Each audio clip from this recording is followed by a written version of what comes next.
Something strange happens in almost every home with a new baby. The mother becomes the center of the entire world.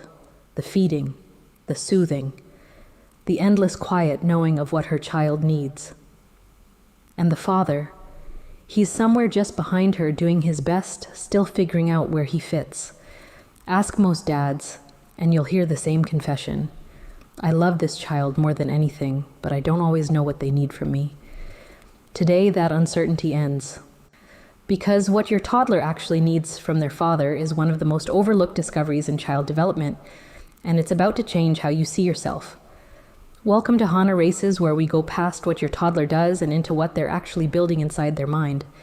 If you're a father watching this one is for you. If you're a mother, send it to the father in your child's life. What he's about to hear matters more than he thinks. Here's the promise.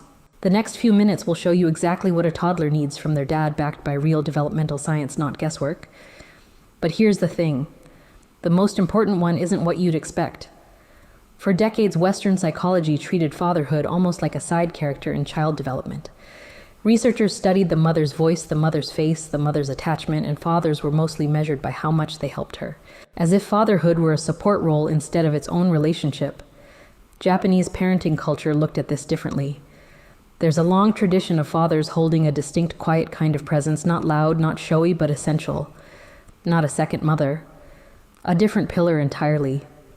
Most parenting books skip this entirely.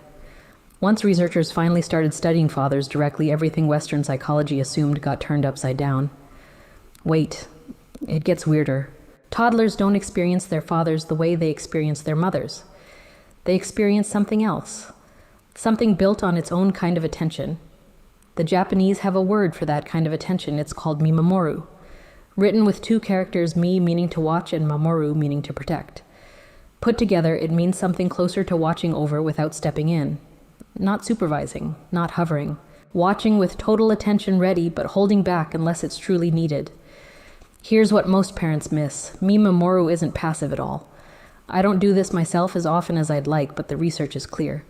Studies on paternal presence and secure attachment show that a father's quiet, attentive watching, especially during moments of mild challenge, predicts a toddler's later confidence and self-regulation. Not because he stepped in and fixed things. Because he didn't, and the toddler felt him there anyway. Picture a toddler at the park, climbing a little too high on the jungle gym. A mother's instinct is often to call out, to guide, to soften the risk before it happens. A father practicing Mimamoru does something different. He stands close, eyes locked on his child's hands, ready, saying almost nothing. The toddler wobbles, looks back, sees dad watching, not panicking, and climbs a little further. That single moment, repeated across years of ordinary afternoons, builds something researchers call earned confidence, the kind that comes from feeling safe, not from being told you are. And this leads to something even more surprising. The second concept is otagai-sama. It translates roughly to "we're in this together," or "it could have been me." Otagai means mutual, sama is an honorific, and together they describe a kind of quiet reciprocity. The assumption that everyone in a household owes something to everyone else without needing to be asked. Here's the part nobody talks about. In households that practice this, the idea doesn't just apply between adults. Toddlers absorb it by watching how their parents treat each other. Research on interparental warmth backs this up directly. Children as young as 2 are already tracking how their parents speak to each other. That tracking shapes their baseline sense of safety in the world long before they can put any of it into words. So when a father brings his wife coffee without being asked, when he takes over bath time so she can breathe for 10 minutes, when a toddler watches dad quietly step in, during a hard moment something is being recorded, not a lesson, a felt sense. The world is a place where the people who love each other take care of each other. I'll be honest, this one shocked me. Most parenting advice focuses on what you say directly to your child.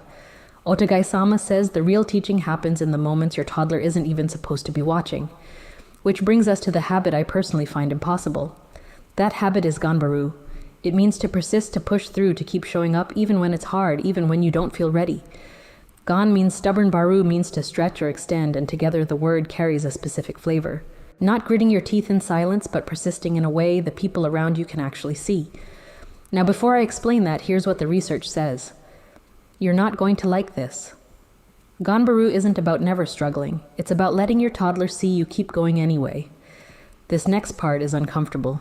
Research on parental self-efficacy shows that children build their own capacity to persist through frustration, mostly by watching an adult model it up close, not by being lectured about resilience.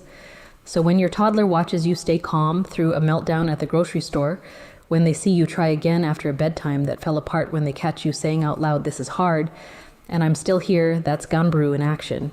A father's visible persistence during ordinary, unremarkable moments predicts a toddler's own persistence years later more reliably than almost any single parenting technique researchers have measured. And the science behind why is going to sound crazy. Here's what you can actually do starting tonight. First, practice Mimamoru at least once a day. Pick one ordinary moment snack time block building getting dressed and let your toddler struggle for 30 extra seconds before you help. Stay close, stay quiet. Let them feel you there. Second, make otagai-sama visible. Do one small unasked for thing for your partner in front of your toddler this week. Refill her water, take over diaper duty without being asked. Let your child see it happen. Let me show you what I mean. Third, practice Ganbaru out loud. Next time something is genuinely hard, a tantrum, a bad night, a rough morning, say the words. "This is hard, and I'm still here." Toddlers need to hear persistence, not just see it. Fourth, hold your toddler with zero agenda at least once a day. Not to soothe a cry, not to move them somewhere, just to hold them because you want to. 90 seconds is enough. None of this costs anything. None of it requires being a perfect father, whatever that even means. It only requires showing up in these small specific ways again and again. Give it 3 weeks. Watch who your child starts to become. Go back to that home at the very start of this video, the one where the mother is the center of everything and the father is just behind her figuring out his place. He was never in the background. Mimamoru, Otagai-sama, and Ganbaru were his the entire time. Quiet tools nobody handed him a manual for. You don't need to be a perfect father. You need to watch closely, take care of your partner where your toddler can see it and keep showing up when it's hard. That's the whole philosophy. If this helped you see fatherhood differently, subscribe. We dig into one overlooked piece of your toddler's mind every single week.